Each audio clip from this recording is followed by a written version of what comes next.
Khalid wanted to give this entire divan on one share. जी मोमिन तुम मेरे पास होते हो गोया जब कोई दूसरा नहीं होता.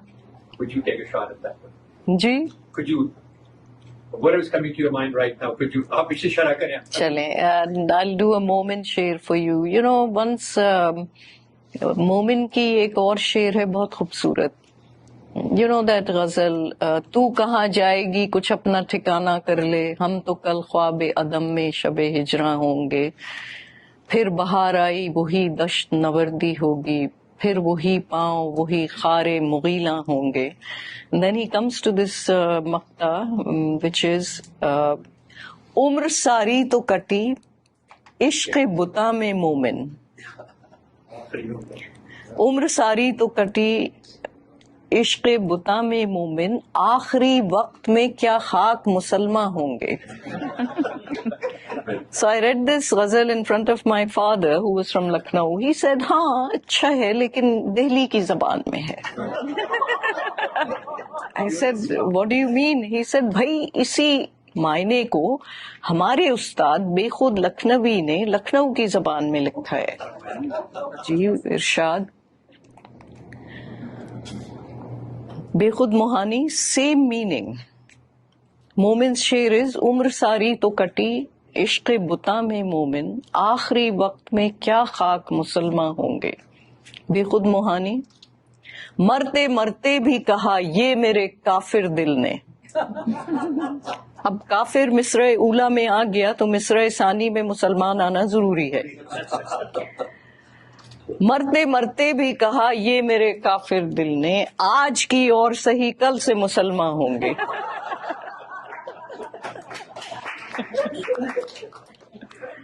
Oh, by the way, another share in this ghazal is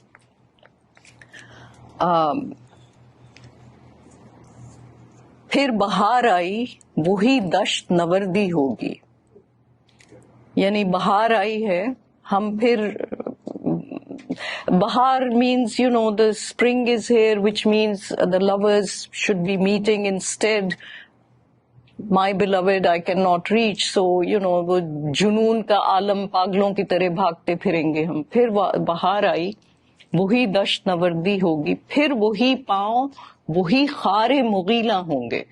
So खार means of course कांटे, that's easy. मुगीला I wasn't sure the meaning of मुगीला. When you look it up कि बबूल के कांटे जो बहुत तेज होते हैं. बबूल एक दरख्त है, इंडिया में बहुत होता है. तो उर्दू की एक प्रोफेसर हमारे पास ठहरी में थी न्यूयॉर्क में, तो आई आस्क्ड हर कि इसका क्या मतलब है. उन्होंने कहा हाँ इसका मतलब यही है कि बहुत तेज कांटे बबूल के. I wasn't satisfied, and this is the beauty. I could just call up my dad in Pakistan. I called up my father in Karachi and I said कि इसका मतलब क्या है, मुगीला क्यों कहा है बबूल के कांटों को. My father instantly said हाँ मुगीला निकला है गूल से. एक जमाने में ये ख्याल था कि भूत परीत के चुड़ैलों परियों भूतों के गोल आके बबूल के दरख्त पे बैठते थे, तो उससे मुगीला गूल से मुगीला निकला है कि मतलब वो दरख्त जिस पे वो गोल आके बैठते हैं जिसके कांटे बहुत तेज होते हैं, खारे मुगीला.